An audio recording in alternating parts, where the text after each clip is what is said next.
사실 오늘 우리가 함께 나눌 말씀은 설교 제목 가운데 다 들어 있습니다. 너희는 나를 누구라 하느냐. 자아 정체성이라고 하는 표현이 있습니다. 여러 차례 들어보셨을 겁니다. 정체성, 그것이 무엇인가 라고 하는 거죠. 근데 이것을 사람과 사람의 관계로 확장시키는 심리사회학적 개념이 자아 정체성입니다. 말이 어려운데 그냥 나는 누구인가? 나는 누구인가? 이것이 사람과 사람의 관계를 시작하기 위한 출발점이고 기준이 됩니다. 내가 누구인지 모르면서 사람들 속으로 들어가면 마치 모래사장에 뿌려놓은 모래알갱이처럼 그렇게 사라져 버립니다. 내가 누구인지가 중요합니다. 내 자아 정체성이 중요한 거죠. 내가 누구인지를 분명히 기준을 가지고 있어야 사람들과 만나고 함께 살아가는 동안에도 나의 눈으로 무언가를 바라보고 나의 기준으로 판단하며 여러 사람들 속에서도 흔들리지 않는 나일 수가 있는 겁니다. 이걸 놓쳐버리면 옆에서 이러저러한 사람들과 다니면 나도 그냥 그런 무리의 하나로, 또 저런 사람들과 함께 있으면 또 그 중에 하나로 섞여서 그렇게 흘러가는 삶이 되는 거죠. 자아 정체성은 삶을 살아갈 때 참 중요한 한 가지입니다. 그리고 또 다른 표현으로요, 역할 정체성이라는 말도 있습니다. 이름 그대로, 표현 그대로 어떠한 역할에 대해서 그것의 목적과 의미, 가치를 규정하는 거죠. 역할 정체성. 근데 이 역할 정체성이 자아 정체성과 연결되어질 때 한 존재를 그의 역할로서 규정하게 되는 겁니다. 역시 말이 어렵습니다. 복잡한 말 빼면 이렇게 되는 겁니다. 나는 누구일까? 라고 하는 것을 어떻게 답하냐면 나는 이런 일을 하는 사람이다 라고 답하는 겁니다. 그겁니다. 나는 누구지? 나는 누구 엄마야 라고 내 스스로의 정체성을 가지고 있으면 나라고 하는 사람의 존재와 가치는 한 사람의, 한 아이의 엄마로서 갖게 되는 거죠. 그 아이를 기르고 양육하고 먹이고 이끄는 모든 일들 속에서 나의 가치를 찾는 겁니다. 그게 역할 정체성입니다. 그런데 사람이 살다 보면요, 나에게 주어진 역할이라고 하는 게 하나만 있는 게 아니죠. 우리 모두가 누군가의 자식이고요, 또 누군가의 아내이며 남편일 수 있고, 또 누군가의 부모일 수 있습니다. 또 동시에 누군가의 친구이고요, 이러한 일을 하는 사람이죠. 여러 가지의 모양들, 여러 가지 역할들이 우리 가운데 주어져 있습니다. 근데 왜 이런 말씀을 드리냐면 이 역할 정체성을 구분할 수 있는, 분별할 수 있는 지혜가 우리에게 중요하기 때문입니다. 왜냐?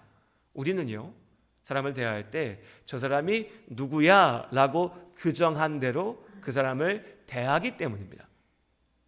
저 사람이 누구인지, 그 사람의 역할을 어떻게 인식하느냐에 따라서 그 사람을 향한 나의 태도가 결정된다는 거죠. 이렇게 한번 생각해 보십시오. 저희가 철수라고 하는 한 분이 있습니다. 옛날 이름이죠. 어릴 적에 배운 게 이렇게 중요합니다. 어릴 적 교과서에서 철수 영의로 배워서 그냥 누군지 모르는 사람 얘기하면 철수가 있습니다. 그런데 이 철수는 누군가에게는, 어떤 분한테는 우리 옆집 아들입니다. 어릴 적부터 우리 옆집에 살던 꼬맹이였는데 어느새 커가지고 20대, 30대, 40대, 50대가 되더니 이제 어른이 됐어요. 경찰이 돼요. 우리 옆집 아들 철수인 겁니다. 누군가에게는 그 동네에서 나랑 같이 놀던 친구입니다. 내 친구 철수. 누군가에게는요, 내 친구가 있는데 그 친구의 아빠예요. 아빠. 그런데 이 사람 직업이 경찰입니다. 경찰관이에요. 저는 막상 차를 운전하고 가는데 경찰이 불러서 세운 적이 제 기억에 한 번도 없는데 경찰을 생각하면 항상 이것부터 생각이 나더라고요. 운전을 하고 가고 있는데 이 철수 경찰관이 차를 세웁니다. 신호 위반을 했는지 교통 과속을 했는지 세워요. 그리고 얼굴을 딱 들이밀면서 과속하셨습니다. 신호 위반하셨습니다. 라고 이야기를 합니다. 그런데 운전하는 사람이요, 딱 보니까 아는 얼굴이에요. 우리 옆집 아들이에요. 그럼 여러분 뭐라고 하겠습니까? 아유, 경찰관님 이렇게 하시겠습니까? 아마 열이면 열 그럴 겁니다. 어이 철수야 이렇게 할 거예요. 야, 너 오랜만이다. 또 잘 됐겠다 싶이 했죠. 내 옆집 아들이니까, 잘 아는 밑에 사람이니까, 아랫 사람이니까, 야, 나 좀 바빠서 그랬어, 넘어가자 라고 얘기할 수도 있겠죠. 친구가 있다면 어떻게 했습니까? 역시 마찬가지로 친구로 볼 겁니다. 마침 그 차를 세웠는데 그 차 뒤에 타고 있던 애기가 얼굴을 딱 들이밀더니, 아, 아저씨 안녕하세요, 저 누구 친구인데요. 예, 내 친구 아빠인 거예요. 그런데 이 사람을 전혀 모르던 저 같은 사람이라면, 과속하셨습니다라고 하면, 아, 죄송합니다, 면허증 달라고 하면, 아, 여기 있습니다 하겠죠. 이 사람은 그냥 한 사람입니다. 그런데 그 사람에게 주어진 역할은 여러 가지가 있었죠. 그리고 내가 그 사람에게 주어진 여러 가지의 모습들 가운데, 역할들 속에서 어떤 역할을 통해서 그 사람을 보느냐에 따라서, 여러분 처음 보는 경찰관한테 어이 아저씨 이렇게 하실 수 있으세요? 절대 그렇게 못하겠죠. 그냥 경찰인 거죠. 이것이 우리의 태도를 결정짓습니다. 그리고 오늘 본문의 말씀을 봅니다. 예수는 누구인가? 예수는 누구인가? 예수님을 만났던 당시에 여러 사람들이 부딪혔던, 경험했던 문제의 본질입니다.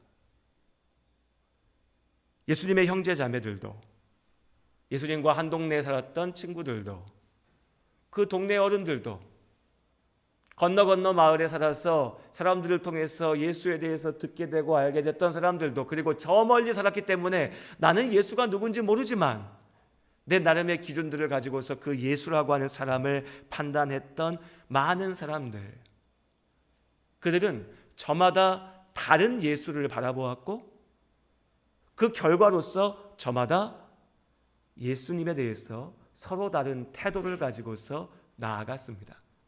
그리고 오늘 예수께서 빌립보 가이사랴에서 제자들에게 물으십니다. 사람들이 인자를 누구라 하느냐? 인자는 당신을 가르치는 표현이죠. 구약의 다니엘서에서 하나님의 약속하신 구원자 메시아를 표현할 때 인자라고 하는 표현을 사용했고, 그래서 예수께서는 당신을 스스로 부르실 때 인자라 얘기하셨습니다.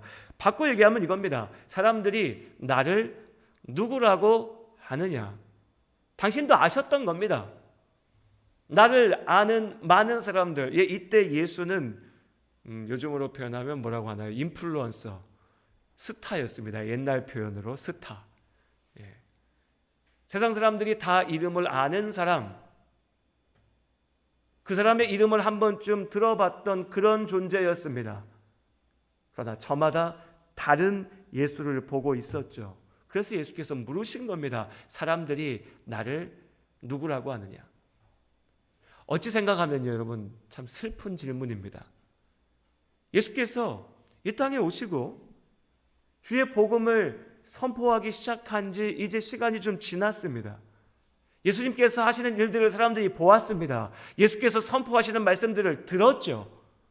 그러면 당신께서 하신 말씀대로, 당신께서 보이신 모습대로 예수를 바라보고 예수를 말해야 될 겁니다. 아, 나는 예수의 말을 믿지 않지만 그 사람은 이런 분이라고 스스로 하더이다. 아, 나는 예수께서 말씀하시는 그대로 그가 이런 분이라고 믿습니다. 이렇게 얘기해야겠죠. 그런데 그렇지 않았다고요. 사람들은 저마다 자신의 기준에서 예수님을 보았고, 예수를 판단했고, 그 예수 그리스도 안에 있는 하나님의 뜻을 바라보았습니다. 그리고 예수님께서 제자들에게도 물으셨죠. 너희는 나를 누구라 하느냐? 너희는 나를 누구라 하느냐? 그리고 오늘 우리에게도 동일하게 물으십니다. 너희는 나를 누구라 하느냐? 예수님의 가족들에게 예수님은 우리 오빠였고요, 우리 형이었습니다. 한 어머니 밑에서 태어났으니 그냥 그렇게만 보였습니다.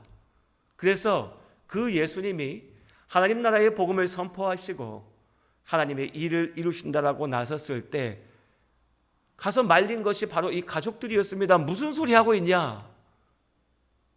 우린 나사렛 사람들이다. 이 시골 구석에서 당신이 뭐 얼마나 대단한 걸 배웠냐? 당신이 뭐 얼마나 대단한 능력이 있냐? 우리랑 같이 그냥 크지 않았냐? 그런데 왜 가서 하나님의 일을 선포한다라고 얘기하느냐? 말렸죠. 그 동네 사람들이 오만대 다니면서 소문냈습니다. 예수는 누구냐? 예수는 나사렛 사람이다. 나사렛은 예수님의 고향이었죠. 그리고 당시에 시골이었습니다. 촌이었죠. 나사렛에서 뭐 대단한 게 나겠냐라고 비아냥거리면서 말을 들어도 할 말이 없는 그냥 그런 동네였습니다. 그 동네 사람들에게 예수는 그냥 이 시골 동네에서 우리랑 같이 살다가 그냥 여기서 이렇게 죽고 끝나면 될 그런 사람이었습니다. 그렇게만 바라보았죠. 누군가에게는 목수였던 요셉의 아들, 그 자신도 나무 붙잡고 무언가 만들던 목수, 그렇게만 보였습니다. 또 다른 어떤 사람들에게 예수는 정치적인 혁명을 이끌고 올 영웅으로 보였죠. 그들의 눈에는 나사렛 출신이고 목수였고 이런 건 잘 안 보였습니다. 중요하지 않았습니다. 어릴 적 예수 난 보지 못했습니다. 상관없었죠. 그런데 그 예수가 행하는 기적이 중요했습니다. 저 놀라운 기적과 능력과 힘이 있는 사람이라면 우리를 로마의 통치로부터 구원해 주겠지라고 생각했습니다. 그래서 예수 앞에 열광했죠. 정치적인 지도자로, 혁명의 리더로서 보다 신실한 종교적인 어떤 사람들에게 예수는 구약에 등장했던 많은 선지자들과 같은 선지자의 한 사람으로 보였습니다. 엘리야처럼, 예레미야처럼, 혹은 세례 요한과 같은 고고한 수도자처럼 보였죠. 다양하게 봤습니다. 각자의 모양대로. 하지만 분명한 것은 그들 모두가요, 예수 안에 무언가 특별한 것이 있다는 것은 알았지만 내 눈에 보이는 대로 보는 것에 급급해서 내가 가지고 있는 기준대로 예수를 판단하는 것에 매여 있어서 그 예수께서 전하시는 말씀에 온전히 귀를 기울이지는 못했습니다. 사람들이 말하는 예수, 내 눈에 보이는 예수를 얘기하고 떠들고 판단하고 욕하거나 열광하거나 쫓아가는 것에 급급했지, 참으로 그 예수께서 주시는 말씀, 구원의 복음은 듣지 못했던 거죠. 오늘 우리는 어떻습니까? 오늘 우리도 마찬가지입니다. 많은 사람들이 저마다의 의미로서 예수를 바라봅니다. 누구는 야, 예수가 누구냐? 교회 가면 자꾸 예수 얘기하는데 그 예수 2000년 전에 저 서남아시아에서 태어났다가 살다가 처형받아서 죽은 사람 아니냐? 그런데 그런 사람을 왜 하나님이라고 얘기하면서 그 예수의 이름 앞에 가서 저렇게 예배드리고 무릎 꿇고 기도하고 있느냐? 이상한 사람들이다 라고 얘기합니다. 그들의 눈에 예수는 그냥 살다 죽었던 한 사람인 거죠. 그냥 그런 겁니다. 누군가는 거기에 조금 더 의미를 더하죠. 야, 그래도 훌륭한 사람이었어. 위대한 성인이었어. 사랑을 주장하는 사람이었어. 그래도 그 말에서 우리가 무언가 배울 건 있어. 성경도 좀 읽어봐야지. 하지만 역시 똑같습니다. 본질은 예수는 살다 죽었던 사람이다.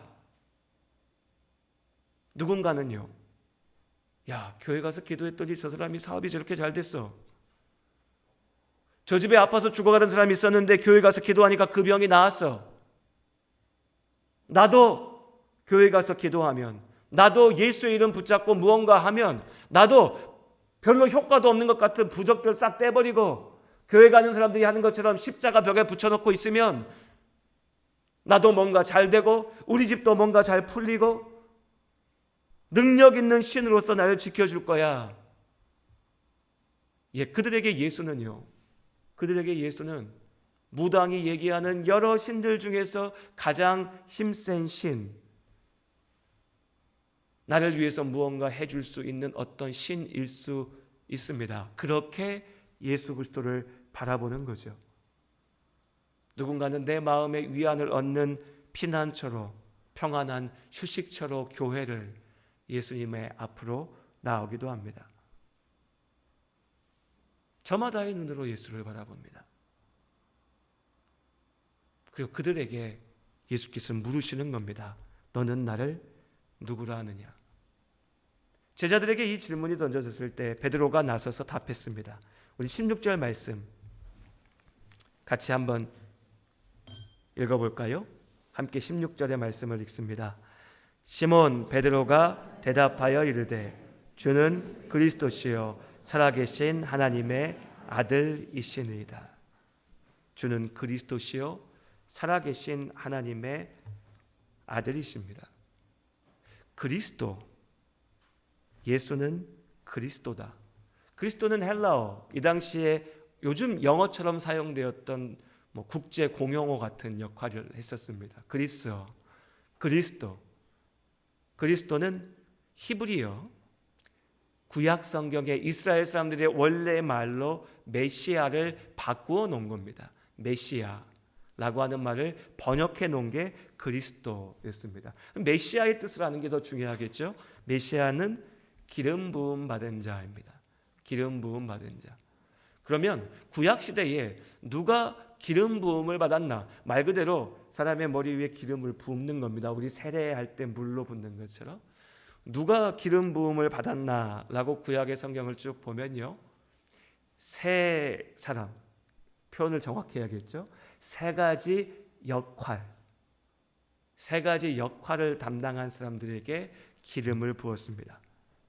먼저는요, 선지자였습니다. 선지자, 하나님의 뜻을 선포하는 자, 하나님의 선지자에게 기름을 부었습니다. 두 번째는요, 제사장이었습니다. 구약 율법에 따라서 제사장에게 기름을 부었습니다. 제사장, 내가 하나님 앞에 나아가는 통로가 되는, 나와 하나님의 길을 이어주는 자, 그것이 구약의 제사장이었습니다. 제사장. 그리고 세 번째는요, 왕, 이스라엘의 왕, 이스라엘을 다스리는, 하나님의 권세를 받아서 이스라엘을 다스리는 왕에게 기름을 부었습니다. 메시아, 기름 부을 자는 선지자이고 제사장이며 왕이었습니다. 그런데 이스라엘의 역사를 돌이켜보면요, 이 선지자가, 이 제사장이, 이 왕이 사라졌습니다. 구약 역사를 한번 떠올려 보시죠. 이스라엘이, 유다가 바벨론에 멸망당하고 포로로 끌려갔다 돌아온 이후에 얼마 지나지 않아서 우리가 알고 있는 이름 말라기 선지자 이후에 선지자가 더 이상 나오지 않았습니다. 예루살렘이 멸망당할 때에 성전이 무너졌고, 성전이 없으니 제사장도 있을 수가 없지요. 참된 제사장의 모습이 사라졌습니다. 나라가 멸망했으니 왕도 없어졌죠. 왕이 사라졌습니다. 그 이후로, 유다가 바벨론에 멸망당한 이후로 이스라엘 사람들에게, 유대 사람들에게 메시아, 기름 부음 받은 자라고 하는 이 이름은 우리를 하나님 앞으로 인도하여 낼 구원자, 우리에게 하나님의 온전하신 뜻을 선포하실 하나님의 사람이며 하나님의 통치를 이루실 하나님의 왕이었습니다. 그것이 메시아, 그것이 그리스도. 베드로는 예수께서 그리스도시다라고 고백합니다. 당신이 하나님의 참된 선지자시고 참된 제사장이시며 우리의 왕이신, 그리고 나아가서 뭐라 얘기합니까? 살아계신 하나님의 아들. 당신이 하나님의 아들이시며 하나님이십니다 라고 고백했습니다. 베드로가 처음부터 이렇게 고백했을까요? 아닙니다. 베드로 역시 다른 사람들과 마찬가지였습니다. 베드로의 눈에 예수님은 능력 있는 하나님의 사람, 선생님, 내가 따를 수 있는 존재, 나의 스승, 이런 존재였습니다. 그렇게 나섰습니다. 저 예수를 따라 움직일 때 내가 무언가 하나님의 특별한 것을 누릴 수 있겠다라고 출발했습니다. 그러나 그가 예수의 곁에서 그 예수의 말씀을 들으며 당신의 하신 일을 보았을 때 마침내 베드로가 고백하는 겁니다. 우리 다시 한번 읽어볼까요? 16절의 말씀 함께 읽습니다. 시몬 베드로가 대답하여 이르되 주는 그리스도시요 살아계신 하나님의 아들이시니이다. 살아계신 하나님의 아들이시니이다. 그리고 예수께서 말씀하십니다. 시몬아, 내가 복이 있다. 이것을 너에게 알게 한 이는 이 땅의 사람이 아니고 하늘에 계신 내 아버지 하나님이시다. 이 믿음이 예수가 그리스도이심을, 하나님의 아들이시고 하나님이심을 아는 믿음이 하나님께서 주시는 은혜이며 복이고 생명이고 우리의 믿음의 본질입니다. 그렇게 예수께서 우리의 구원자 그리스도 하나님의 아들 하나님이십니다. 21세기 대한민국에서 여러분 어딜 가나 우리는 예배당을 찾아볼 수 있습니다. 어딜 가나 교회 예배당이 있죠. 통계를 내보면 그래도 이 땅에 사는 사람들 중에 5명 중에 한 사람, 6명 중에 한 사람은 내가 기독교인이다 라고 말합니다. 교회의 교인으로 등록해 있고 주일이면 매주는 아니더라도 예배에 참석합니다. 나는 교회 다닌다 라고 말하죠. 그럼 그 사람을 바라보는 주변의 많은 사람들은 저 사람은 교회 다니는 사람이야, 기독교인이야, 하나님 믿는 사람이야 라고 인정해 줍니다. 교회 안에서 우리는 성도라고 부르죠. 그런데 여러분, 그것은 사람들이 나를 성도라 불러주고 사람들이 나를 교회 다니는 사람이라고 인정해 주는 것은 사실 내가 하나님 앞에 나아가는 데에는 아무런 의미도 없습니다. 사탄이 2가지 방법이 있습니다.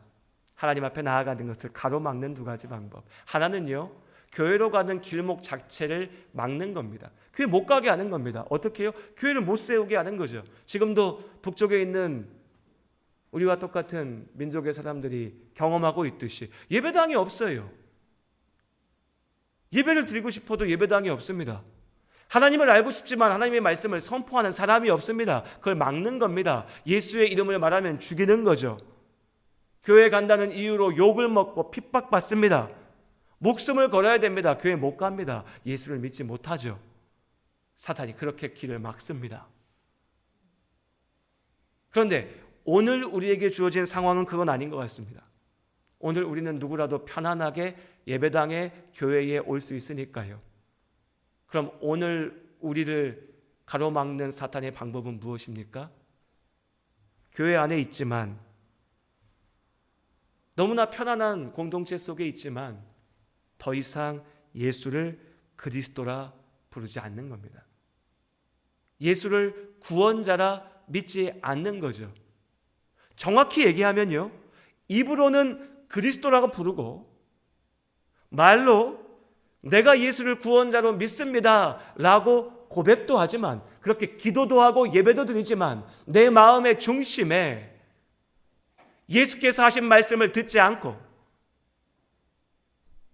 내가 예수가 누구인지 고백할 때 당신께서 우리 앞에 선포하신 대로 고백하지 않고 내 기준대로, 내 생각대로, 내 판단대로, 내 감정대로 예수를 규정하고 말하는 겁니다. 예수님이요, 나 잘되게 해주는 사람. 하나님이요, 나에게 복 주는 사람. 예수 믿는 거요, 내가 이러이러한 모습으로 기도하고 내가 이러이러한 모습으로 헌금하고 하면 내가 무언가 잘 되겠죠.